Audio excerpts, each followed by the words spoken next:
प्यारे दोस्तों, क्या आपको मालूम है कि गलत खाना सहरी या इफ्तारी में आपको बीमारियों का शिकार बना सकता है? क्या आप जानते हैं कि सहरी और इफ्तारी के वक्त तली और भुनी चीजें आपके रोजे को मुश्किल बना देती है? दोस्तों, शायद आपको ये पता होगा कि कुछ ऐसी चीजें हैं जो आप खाएंगे तो आपको पूरे रोजे में प्यास और थकान महसूस होती है, लेकिन आपको लगता है कि जो आप खा रहे हैं उससे आपको दिन भर प्यास नहीं लगेगी, लेकिन इसके उल्टा होता है कि आपको प्यास और बढ़ के लगती है।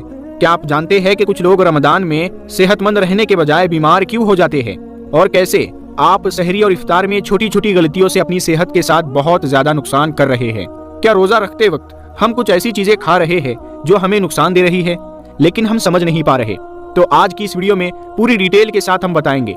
अगर आपको ये जानना है कि सहरी और इफ्तारी कैसी होनी चाहिए तो आप इस वीडियो को पूरा जरूर देखें। दोस्तों, रोजे अल्लाह की इबादत होने के साथ साथ सेहत के लिहाज से भी बहुत ज्यादा फायदेमंद होते हैं। आप सबको ये तो पता होगा कि रोजा रखने से जिस्म की सफाई होती है और बड़ी से बड़ी बीमारी भी ठीक हो जाती है, जैसे कि कब्ज, डायबिटीज यानी शुगर। और यही नहीं, रोजा वजन घटाने वालों के लिए भी बहुत फायदेमंद होता है। लेकिन ये सारे फायदे तभी मुमकिन है जब आप रमजान के महीने में अपने खाने पीने का अच्छी तरह से ध्यान रखेंगे। रोजा रखने का जिस्मानी फायदा हासिल करने के लिए आप सभी को ये मालूम होना बहुत जरूरी है कि रमजान के महीने में सहरी और इफ्तारी के वक्त में क्या खाए और क्या ना खाए। कई बार आपने देखा भी होगा कि कुछ लोगों की रमजान के महीने में अचानक तबीयत बिगड़ जाती है और वो बीमार हो जाते हैं। दरअसल उनके साथ रोजा रखने की वजह से ऐसा नहीं होता, बल्कि वो सहरी और इफ्तारी में अपने खाने पीने का ध्यान नहीं रखते। इस वजह से वो रमजान के महीने में बीमार हो जाते हैं। इसीलिए आज की इस वीडियो में हम आपको ऐसी चीजों के बारे में बताने वाले हैं जिनको भूल कर भी कभी रमजान के महीने में नहीं खाना चाहिए, और साथ में हम आपको 5 ऐसी चीजों के बारे में भी बताएंगे जिनको रमजान के महीने में हर इंसान को खाना चाहिए, क्योंकि इन चीजों को खाने से इंसान के शरीर को बहुत ज्यादा फायदा पहुंचता है और इंसान अपने आप को पूरे दिन रोजा रखने के बावजूद भी तरोताजा महसूस करता है। इसीलिए आज की ये वीडियो आप सभी के लिए बहुत ही ज्यादा खास है।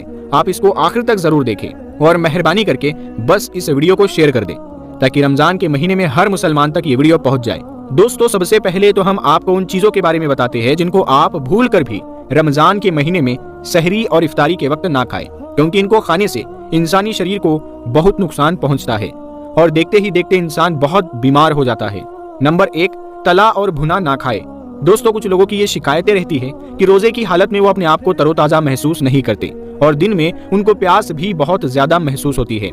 ऐसे लोगों को चाहिए कि वो सहरी के वक्त ज्यादा तला भुना और मसालेदार खाना बिल्कुल भी ना खाए, जैसे कि सहरी के वक्त में समोसे, पिज्जा या बर्गर वगैरह बिल्कुल भी ना खाए। और इसके साथ ही सहरी के वक्त में मीठा खाना भी ना खाए, क्योंकि तला हुआ और मीठा खाना खाने से इंसान को प्यास बहुत ज्यादा लगती है और फिर शरीर को बार बार पानी की जरूरत महसूस होती है। इसके बजाय आप सहरी के वक्त में प्रोटीन, फाइबर और कार्बोहाइड्रेट से भरपूर डाइट लें, जैसे कि दूध, दही और ताजा फलों का ज्यादा से ज्यादा इस्तेमाल करें, क्योंकि इन चीजों को पचाने में पानी की जरूरत नहीं होती है।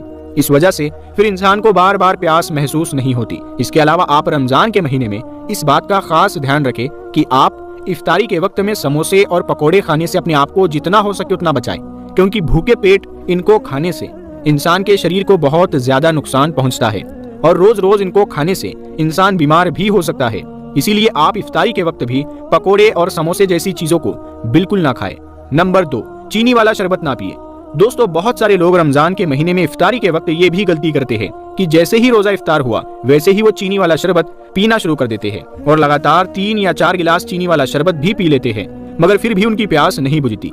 इसका कारण ये है कि दिन भर का खाली पेट होने के बावजूद अगर कोई शख्स मीठा पानी पीता है तो ये उसके शरीर में पानी की कमी को पूरा नहीं होने देता, बल्कि चीनी की वजह से प्यास और ज्यादा बढ़ जाती है। ऐसे में फिर आप चाहे जितना पानी पी ले, लेकिन आपके शरीर में पानी की कमी पूरी नहीं होगी, जो आपके शरीर के लिए बहुत ही ज्यादा नुकसानदायक साबित होगी। और रोज रोज चीनी वाला शरबत पीने से किडनी को भी बहुत नुकसान पहुंचता है।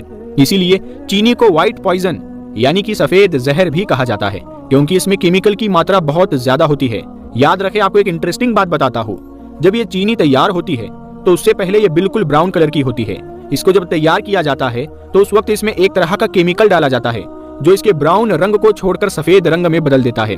इसी वजह से रोज रोज चीनी खाने या पीने से हमारे शरीर को बहुत ही ज्यादा नुकसान पहुंचता है। इसीलिए बहुत से लोग चाय पीने के लिए भी मना करते हैं, क्योंकि उसमें चीनी होती है।